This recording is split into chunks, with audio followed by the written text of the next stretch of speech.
इस वीडियो में हम समझेंगे कि भारत में जो आतंकवादी घटनाएं हो रही हैं, खास करके जम्मू कश्मीर में जो लगातार हिंसा और उग्रवाद देखने को मिल रहा है, क्या वो वाकई में सिर्फ पाकिस्तान की करतूत है या फिर असली खेल कोई और खेल रहा है। एक ऐसा देश जो खुद तो पर्दे के पीछे है लेकिन मोहरे पाकिस्तान जैसे देशों को बना चुका है।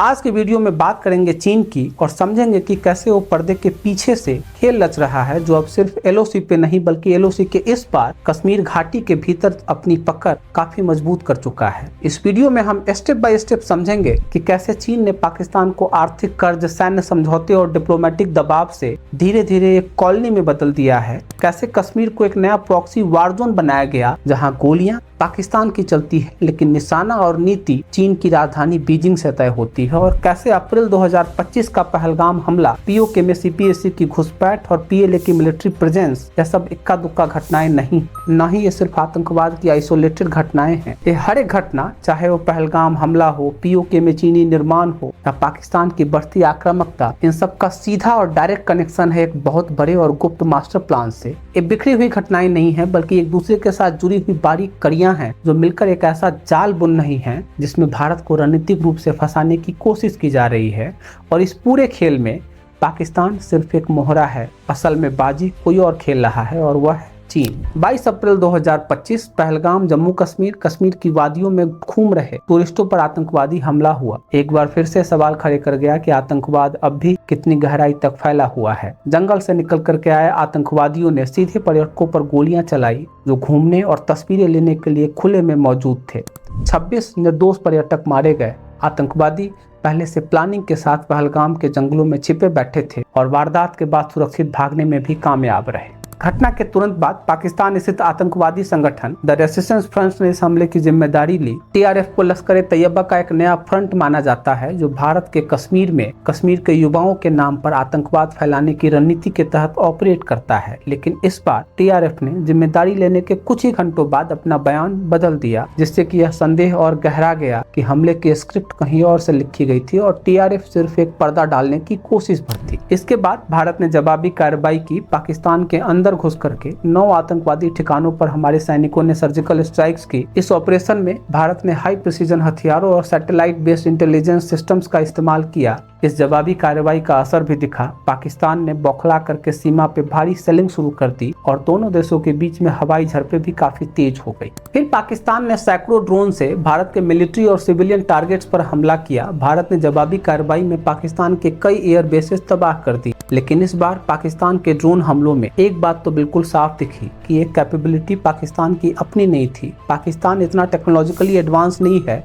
कि वह इस तरह के हमले को खुद के दम पे अंजाम दे सके। ये ड्रोन टेक्नोलॉजिकली एडवांस थे, नेविगेशन एआई गाइडेड प्रिसीजन थी और इनका कमांड सिस्टम हाईली इनक्रिप्टेड था। यह संकेत था किसी और का इन्वॉल्वमेंट, किसी और की तकनीक और किसी और की ट्रेनिंग और किसी और का जियोपॉलिटिकल एजेंडा। और वही एजेंडा आज कश्मीर को एक प्रॉक्सी वार जोन बना रहा है जहां सामने दिखता है पाकिस्तान लेकिन असल चाले कोई और चल रहा है, चीन। लेकिन जरा सोचिए कि क्या पाकिस्तान इस समय भारत को सीधे उकसाने की हालत में है? पाकिस्तान की आज की हकीकत क्या है? उसकी आर्थिक हालत खस्ता हाल है। विदेशी मुद्रा भंडार सिर्फ कुछ हफ्तों के आयात के लायक बचा हुआ है। आईएमएफ और वर्ल्ड बैंक और चीन से बार बार बेल आउट पैकेज मांगना, कर्ज मांगना आज पाकिस्तान की मजबूरी बन चुकी है। पाकिस्तान की महंगाई दर 40% के पार है और देश के कई हिस्सों में आटा, दवा, बिजली जैसी बुनियादी चीज़ों की भी भारी किल्लत है। अंदरूनी हालात भी बिखरे हुए हैं। बलूचिस्तान लिबरेशन आर्मी बलूचिस्तान में पाकिस्तान के अंदर ही लगातार सैन्य ठिकानों पे हमले कर रही है। पाकिस्तानी तालिबान खुलेआम पाकिस्तानी आर्मी पर हमले कर रहा है। यहाँ तक कि पेशावर और खैबर पख्तूनख्वा जैसे इलाकों में पाकिस्तानी तालिबान का प्रभाव साफ देखा जा सकता है। देश की राजनीति भी बुरी तरीके से अस्थिर है। इमरान खान के समर्थकों द्वारा लगातार प्रदर्शन, सत्तारूढ़ सरकार पर सेना की कठपुतली होने के आरोप और न्यायपालिका और सेना के बीच का टकराव, ये सब एक अंदर से डगमगाते मुल्क की तस्वीर पेश करते हैं। ऊपर से सेना खुद इंटरनल फ्रेगमेंटेशन से जूझ रही है। सेना पे हर बीतते दिन के साथ पाकिस्तानी अवाम का भरोसा कम होता जा रहा है और ऐसे में सवाल यही उठता है कि क्या पाकिस्तान ऐसे हालात में अकेले इतनी बड़ी और कोऑर्डिनेटेड आतंकवादी गतिविधि को अंजाम दे सकता है? क्या पाकिस्तान ये अफोर्ड कर सकता है कि भारत के खिलाफ इस समय में वह जंग छेड़ दे? जवाब है नहीं। जो मुल्क खुद अपने टुकड़े नहीं समेट पा रहा, वो भारत को खुलकर उकसाने की हैसियत में कम से कम फिलहाल तो नहीं है। तब तक नहीं जब तक कि उसे किसी बाहरी ताकत का सपोर्ट न मिल रहा हो, किसी बाहरी ताकत ने उसको भरोसा न दिया हो कि तुम करो, हम देख लेंगे। और यहीं से चीन की भूमिका और ज्यादा साफ हो जाती है। टेक्नोलॉजी चीन की, ड्रोन सप्लाई टर्की से, और फंडिंग में भी चीन का इनडायरेक्ट रोल, और सामरिक रणनीति जिसमें सीपीएसी और पीओके का मिलिट्राइजेशन शामिल है, ये सब चीन के मास्टर प्लान की झलकियां हैं। साफ है पाकिस्तान इस खेल में अकेला नहीं है। जिस तरह से तकनीकी, हथियार, रणनीति और समर्थन सब कुछ पाकिस्तान को एक तय समय पर एक तय दिशा में मिल रहा है, यह सब साबित करने के लिए काफ़ी है कि इस लड़ाई का डायरेक्टर कहीं और बैठा। और अब ज़रूरत है इस डायरेक्टर की पहचान को समझने की कि कैसे उसने पाकिस्तान को धीरे धीरे अपने कब्जे में लेकर के उसे एक स्ट्रेटेजिक पपेट में बदल दिया है। चलिए अब स्टेप बाय स्टेप समझते हैं कि कैसे चीन ने पाकिस्तान को अपने खेल का मोहरा बना दिया। पहला कदम, आर्थिक जाल में पाकिस्तान को फंसाया। सबसे पहले चीन ने पाकिस्तान की कमजोर अर्थव्यवस्था को निशाना बना। सन 2000 के बाद से चीन ने पाकिस्तान में भारी इन्वेस्टमेंट करना शुरू किया, लेकिन इन्वेस्टमेंट पाकिस्तान के लिए सहयोग नहीं था, बल्कि एक चाल थी, चीन की खतरनाक चाल। चाइना पाकिस्तान इकोनॉमिक कॉरिडोर, जिसे चीन और पाकिस्तान की साझेदारी का प्रतीक बताया गया, असल में वही पाकिस्तान की आर्थिक आत्मनिर्भरता का अंत बन गया। 62 अरब डॉलर से शुरू हुआ यह प्रोजेक्ट धीरे धीरे पाकिस्तान को कर्ज के दलदल में धकेलता गया। Gwadar port, highway, rail projects और पावर प्लांट्स, इनमें ऑनरशिप चीन की कंपनियों के पास रही, लेकिन मेंटेनेंस का खर्च पाकिस्तान पे लादा गया। IMF और वर्ल्ड बैंक जैसी संस्थाओं ने पाकिस्तान को बार बार चेतावनी दी कि चाइना पाकिस्तान इकोनॉमिक कॉरिडोर की शर्तें पाकिस्तान के लिए आर्थिक आत्महत्या के समान है, लेकिन पाकिस्तान कहां मानने वाला। दूसरा कदम, सैन्य पकड़ बनाना। जब पाकिस्तान आर्थिक रूप से चीन पर डिपेंडेंट हो चुका था, तो अगला चरण शुरू हुआ मिलिट्री डोमिनेंस का। आज के समय में पाकिस्तान की हकीकत यह है कि चीन और तुर्की से आयातित टेक्नोलॉजी पाकिस्तान की वायुसेना की रीढ़ है। J-17 थंडर और J-10C जैसे fighter jets, AI based surveillance system और लॉन्ग रेंज मिसाइल टेक, ये सब चीन की सहायता से पाकिस्तान को मिले हैं। लेकिन हाल ही में जो ड्रोन हमले भारत पर हुए, उनमें इस्तेमाल हुआ तुर्की का बनाया हुआ ड्रोन, जो पाकिस्तान ने पिछले 2 सालों में भारी मात्रा में हासिल किए।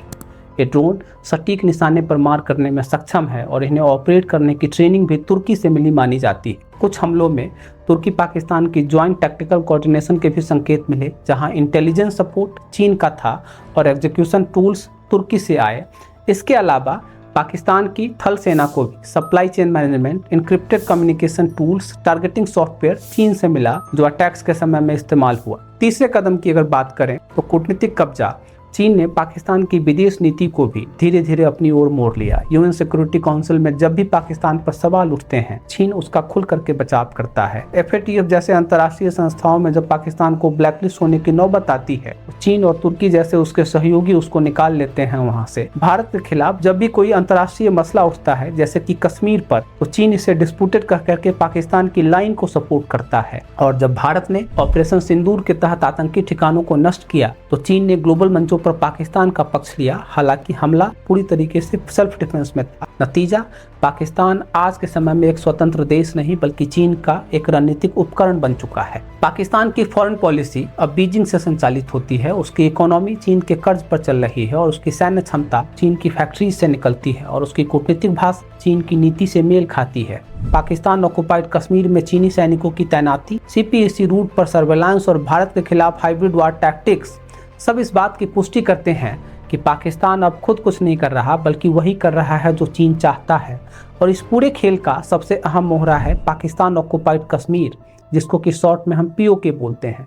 भारत के लिए POK एक अवैध कब्जा है, लेकिन चीन के लिए यह बना हुआ है एक रणनीतिक रास्ता जो सीधे उसके इंपीरियल मिशन से जुड़ा हुआ है। यहीं से गुजरता है CPEC का सबसे संवेदनशील हिस्सा, जिसका एक सिरा चीन के सिंजियांग से निकलता है और ग्वादर पोर्ट तक जाता है। POK में हजारों चीनी इंजीनियर्स और वर्कर्स तैनात हैं, लेकिन कई मीडिया रिपोर्ट्स बताती हैं कि इनमें PLA के पूर्व सैनिक भी शामिल हैं। स्कर्दू एयरबेस पर रनवे को बढ़ाया गया है। अब वहां पे मीडियम रेंज के फाइटर जेट्स की लैंडिंग संभव है। सैटेलाइट इमेज बताती है कि वहां पर बंकर्स, रडार सिस्टम्स और ड्यूल यूज इंफ्रास्ट्रक्चर बनाए जा रहे हैं, जो युद्ध के समय में मिलिट्री डिप्लॉयमेंट और सर्विलांस में बदल सकते हैं। यानी अब पाकिस्तान ऑक्युपाइड कश्मीर सिर्फ पाकिस्तान की कमजोरी नहीं, बल्कि चीन की चुपचाप घुसपैठ का लॉन्च पैड बन चुका है। लेकिन क्या चीन यहीं तक सीमित है? नहीं। पाकिस्तान ऑक्युपाइड कश्मीर चीन के लिए बस एक एंट्री पॉइंट है। असल रणनीति कहीं और चल रही है।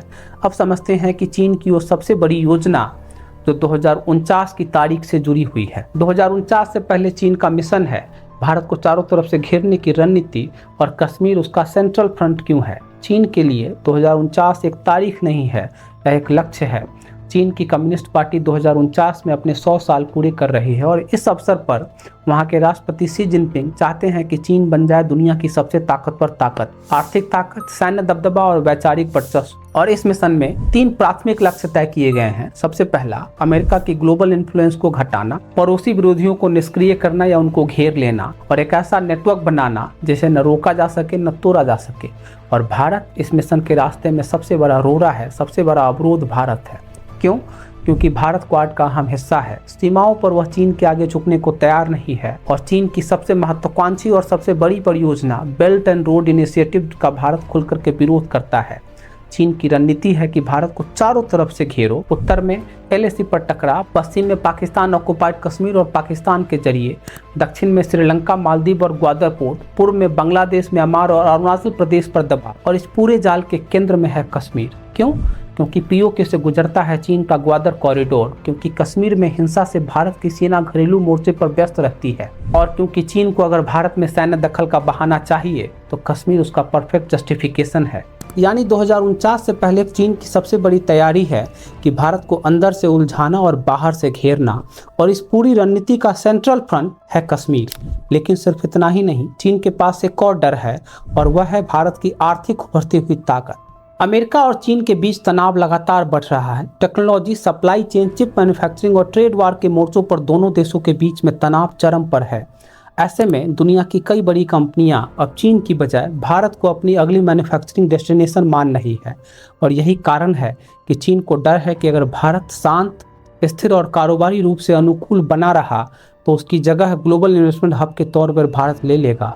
और इसी डर से चीन चाहता है कि भारत हमेशा किसी न किसी अंदरूनी विवाद या सुरक्षा संकट में उलझा रहे, कश्मीर में हिंसा बनी रहे, पाकिस्तान के जरिए छद्म युद्ध जारी रहे, और भारत को ग्लोबल मंचों पर एक इंस्टेबिलिटी का शिकार देश बताया जा सके, ताकि दुनिया को ये कहने का मौका मिले कि भारत में इन्वेस्टमेंट करना जोखिम भरा हो सकता है। यानी चीन की ये रणनीति सिर्फ भू राजनीतिक नहीं बल्कि आर्थिक मोर्चे पर भी भारत को रोकने की चाल है। यानी 2049 से पहले चीन की सबसे बड़ी तैयारी है कि भारत को अंदर से उलझाए रखो और बाहर से घेर लो। चीन की रणनीति अब डायरेक्ट लड़ाई की नहीं है बल्कि छाया युद्ध यानी कि शैडो वार, जिसमें कि गोली से ज़्यादा खतरनाक होती है रणनीति और बम से ज़्यादा खतरनाक और असरदार होता है भ्रम की स्थिति। चीन का उद्देश्य साफ है कि भारत को पश्चिमी सीमा पर यानी कि पाकिस्तान के मोर्चे पर उलझा करके लाइन ऑफ एक्चुअल कंट्रोल पे चुपचाप रणनीतिक बढ़त हासिल कर लेना, भारत की आंतरिक सुरक्षा को कमजोर करना ताकि टूरिज्म, इन्वेस्टमेंट और वैश्विक छवि को चोट पहुंचे।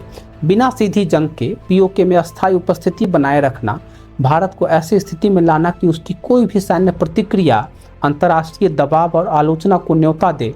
और इस पूरे गेम प्लान के लिए पाकिस्तान एक परफेक्ट मोहरा है, एक ऐसी अर्थव्यवस्था जो कर्ज के दम पर सांस ले रही है, एक ऐसा देश जहां कट्टरपंथी ताकतें सरकार से भी ज़्यादा ताकतवर है, और सबसे अहम जो चीन के समर्थन के बिना एक दिन भी टिक नहीं सकता। यह पूरा ऑपरेशन एक टेक्स्ट बुक एग्जाम्पल है हाइब्रिड वॉरफेयर का, जहां दुश्मन दिखता नहीं है लेकिन उसकी रणनीति हर तरफ असर छोड़ती है। अब सवाल सिर्फ यह नहीं है कि चीन क्या कर रहा है बल्कि ये है कि भारत को क्या करना चाहिए, क्योंकि अगर चीन का मिशन है कि भारत को चारों तरफ से घेरना तो भारत की रणनीति होनी चाहिए हर मोर्चे पर चीन से 2 कदम आगे चलने की। पहला, POK को पाकिस्तान ऑक्युपाइड कश्मीर को लेकर के भारत की नीति में स्पष्टता और साहस दिखाना होगा।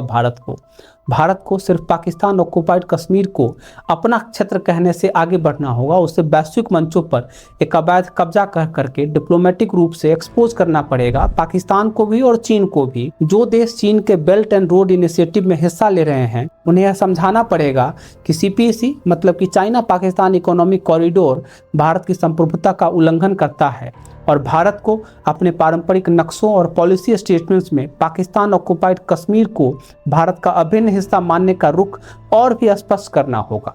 दूसरा, ड्रोन युद्ध और हाइब्रिड वॉरफेयर के लिए तैयारी करनी पड़ेगी। जिस तरीके से चीन और पाकिस्तान ने ड्रोन अटैक, साइबर हमले और सोशल मीडिया प्रोपेगेंडा का इस्तेमाल किया, भारत को उसकी तकनीकी बराबरी और जवाबी रणनीति पर तेजी से काम करना होगा। भारत को अपने AI based surveillance, drone defence system और साइबर इंटेलिजेंस यूनिट को 2025 के स्तर से आगे ले जाना होगा, क्योंकि अगली जंग मैदान में नहीं मेगाबाइट्स और मेगाहर्ट्ज में लड़ी जाएगी। तीसरा, आर्थिक मोर्चे पर चीन को पीछे छोड़ने की योजना बनानी पड़ेगी। भारत को अपने सबसे बड़े हथियार आर्थिक स्थिरता और युवा जनसंख्या को सिर्फ प्रचार में नहीं, नीति और जमीन पर भी इस्तेमाल करना होगा। चीन को डर है कि अगर भारत में निवेश का माहौल मजबूत रहा तो वह ग्लोबल मैन्युफैक्चरिंग हब बन सकता है, और भारत को चीन के इसी डर को हकीकत में बदलना होगा। इसके लिए भारत को चाहिए कि वह ease of doing business, supply chain infrastructure और एक्सपोर्ट्स इंसेंटिव्स को, टैक्स बेनिफिट्स को आगे के स्तर पर लेकर के जाए, ताकि पूरी दुनिया की कंपनियां भारत में आकर के निवेश करें और दुनिया यह मानने को मजबूर हो जाए कि India is not just stable, it's ready. चौथा, सैन्य और कूटनीतिक घेराबंदी का जवाब देना होगा। अलायंस स्ट्रेटजी से चीन अगर भारत को चारों तरफ से घेर रहा है तो भारत को भी चारों तरफ से दोस्ती और साझेदारी के घेरे बनाने होंगे। Quad, ITU2, Indo Pacific maritime cooperation, BIMSTEC, इन सभी प्लेटफॉर्म्स को सिर्फ सम्मेलन नहीं, सामरिक साधन बनाना होगा। और सबसे जरूरी कि भारत को पाकिस्तान ऑक्युपाइड कश्मीर में चीन की गतिविधियों को यूनाइटेड नेशंस, G20 और ब्रिक्स जैसे मंचों पर खुल करके उठाना पड़ेगा। दुनिया को यह बताना पड़ेगा कि पाकिस्तान ऑक्युपाइड कश्मीर में अवैध कब्जा सिर्फ पाकिस्तान का नहीं, बल्कि चीन भी वहां पे अवैध कब्जा करके बैठा हुआ है और चीन खुलेआम अपनी गतिविधियां वहां से चलाता है। यानी भारत की रणनीति सिर्फ जवाबी नहीं बल्कि निर्णायक होनी चाहिए। एक ऐसी रणनीति जो चीन की चालों का न सिर्फ जवाब दे बल्कि उसकी अगली चाल को भी निष्क्रिय कर दे। अगर भारत को भविष्य की सुरक्षा सुनिश्चित करनी है, अगर 2049 चीन की रणनीतिक डेडलाइन है, तो भारत के पास यह मौका है कि 21वीं सदी को अपनी निर्णायक सदी बना दे। अगर आपको यह वीडियो अच्छा लगा है, यह विश्लेषण अच्छा लगा है, तो आप इसको लाइक कीजिए। आपके अगर कुछ विचार हैं तो आप कमेंट के माध्यम से मुझे बताइए, ताकि मेरी भी समझ को विकसित हो सके। और अगर आपने मेरे चैनल को अब तक सब्सक्राइब नहीं किया है तो इसको सब्सक्राइब कर लीजिए और नोटिफिकेशन बटन भी प्रेस कर दीजिए, क्योंकि अगली बार जब कभी मैं इस तरह के मुद्दों पे कोई नया वीडियो लेकर के आऊँ तो आप उसको देख सकें। आज के लिए इतना ही, मिलते हैं अगले वीडियो में किसी नए टॉपिक के साथ। धन्यवाद, नमस्कार।